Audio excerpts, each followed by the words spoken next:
जय श्री कृष्ण। परमपिता परमात्मा की कृपा से आप सभी लोग अच्छे होंगे। प्रयागराज में घटित हुई घटना बड़ी ही हृदय को पीड़ा देने वाली, द्रवित करने वाली घटना है। इसी में कुछ धर्माचार्यों का वक्तव्य आया जो सुनकर के हृदय को बड़ी पीड़ा हुई। धीरेन्द्र कृष्ण शास्त्री बागेश्वर धाम के पीठाधीश्वर कहते हैं कि जो लोग मरे हैं वो मरे नहीं हैं, उनका मोक्ष हो गया है। जो प्रयाग में आकर के मरे हैं उनका मोक्ष हो गया है। जब ये बात मैंने देखी और सुना तो मैंने कहा कि देखो कि ज्ञान की कितनी कमी है, शास्त्रों के अध्ययन अध्यापन की कितनी कमी है कि कोई एक पीठ पे बैठा हुआ व्यक्ति ऐसी मूर्खतापूर्ण बात करता है। आप वहाँ गए हैं प्रयाग में वीआईपी टेंटों में बैठ करके, वीआईपी अपने भाइयों के साथ, अपने परिवार के साथ वीआईपी टेंटों में बैठ करके वीआईपी दर्शन कर रहे हो, न किसी का धक्का न मुक्की, तो ऐसी अनर्गल बातें बक रहे हो। और उसी अगर भीड़ में जाकर के सबके साथ सम्मिलित होकर के स्नान करते तब समझ में आ जाता किसका मोक्ष होना था किसका नहीं। आप ये बताइए मुझे कि अगर आप चाहें तो आप क्या मोक्ष कराने को तैयार हैं? एक संत का अंतिम उद्देश्य क्या होता है? मोक्ष, मुक्ति। क्या बागेश्वर धाम वाले धीरेन्द्र कृष्ण शास्त्री अपनी मुक्ति नहीं चाहते हैं? अगर वहां मरने से मुक्ति हो जाती है तो मैं कल आप आइए और हम आपको धक्का मार करके वहां आपका मोक्ष करा देते हैं। परंतु उसके लिए आप तैयार नहीं होंगे। क्यों? मुक्ति नहीं चाहिए आपको, संत का परम लक्ष्य आपको नहीं चाहिए। इस तरीके से किसी की जान चली जाए और आप उस पर कहते हो कि मुक्ति हो गई। मैं कहता हूं कि गलतियां किससे नहीं होती। 2012 में जो कुंभ आयोजित हुआ उसमें भी घटनाएं हुई। प्रयागराज रेलवे स्टेशन में प्लेटफॉर्म बदलने को लेकर के वहां भी घटनाएं हुई। परंतु उस घटना को भी कहना चाहिए कि सरकार सुधार करे। जो उस समय की सरकार थी और आज की समय जो सरकार है वो भी अपनी व्यवस्थाओं में अच्छे रूप से परिवर्तन करके और व्यवस्थाओं को सुगम्य रूप से बनाए।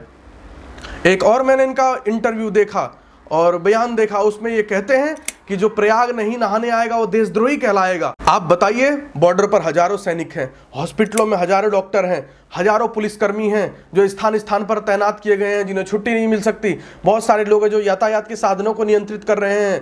आप बताइए, बहुत सारे लोग हैं जो अपने अपने आवश्यक कार्यों में फंसे हुए हैं। बहुत सारे लोग हैं जो देश की रक्षा कर रहे हैं, जो देश की सीमाओं पर डटे हुए हैं।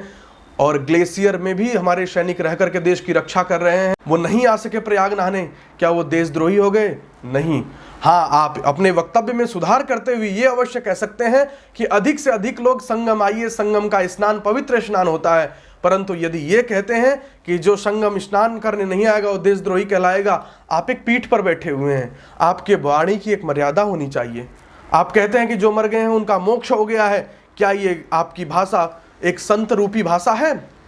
और यदि आपकी भाषा आपको सत्य लगती है तो क्या आप मोक्ष प्राप्त नहीं करना चाहते? क्या हम आते हैं कल उसी भीड़ में धक्का देके आपको मोक्ष प्राप्त करा देते हैं? टेंटों में बैठ करके, वीआईपी टेंटों में बैठ करके अपने भाइयों के, सगी संबंधियों के साथ बातें करना, जितनी बनाना चाहो उतना बना लो, परंतु जब उस भीड़ में तुम्हारी भाई की लाश पड़ी होती तब ये नहीं कह सकते धीरेन्द्र कृष्ण शास्त्री तुम कि जो मर गया उसका मोक्ष हो गया। वीआईपी टेंटों में बैठ करके बातें कितनी भी बना लो। जब अपने परिजन मरे होते तब उस दर्द को तुम समझ सकते थे।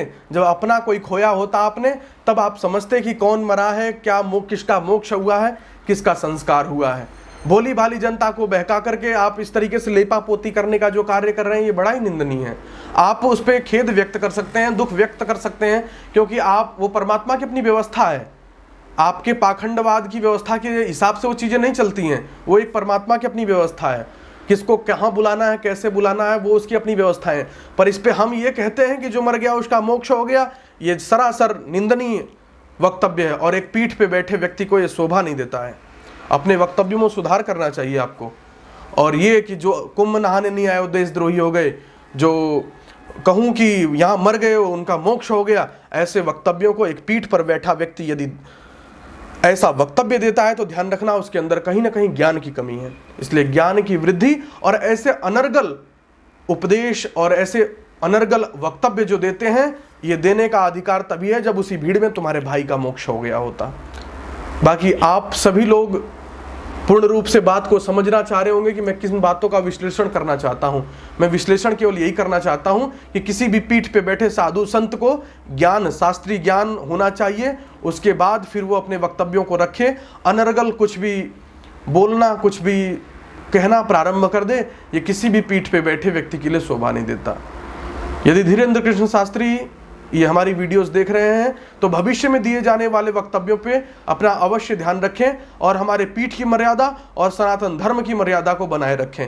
इतना ही कहकर मैं अपनी वाणी को विराम देता हूँ। जय श्री कृष्ण, राधे राधे।